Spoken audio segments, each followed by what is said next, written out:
السلام علیکم ورحمۃ اللہ وبرکاتہ۔ معزز ناظرین کرام، آج کی ویڈیو فوت شدہ مسلمانوں کی برائیاں بیان کرنے کے حوالے سے ہے کہ کیا فوت شدہ لوگوں کی برائیاں کرنے چاہیے یا نہیں۔ تو سنیے، حدیث پاک میں آتا ہے، حضرت عبداللہ ابن عمر رضی اللہ تعالی عنہما روایت کرتے ہیں کہ رسول اللہ صلی اللہ تعالی علیہ وسلم نے ارشاد فرمایا، اذکروا محاسن موتاکم وکفوا عن مساوئہم۔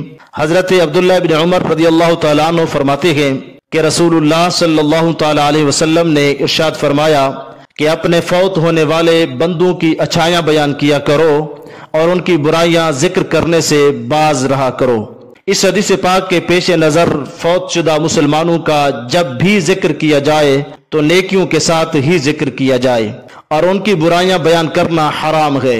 علماء کرام ارشاد فرماتے ہیں کہ فوت شدہ لوگوں کی غیبت کرنا زندہ لوگوں کی غیبت کرنے سے بڑا گناہ ہے، کیونکہ زندہ لوگوں سے معافی مانگنا اور انہیں راضی کرنا ممکن ہے کہ ان سے معافی مانگ کر راضی کیا جا سکتا ہے، جبکہ فوت شدہ لوگوں کا معاملہ اس کے برعکس ہے، کیونکہ ان سے معافی مانگنا ناممکن ہے کہ وہ تو دار فانی سے رخصت ہو چکے ہیں۔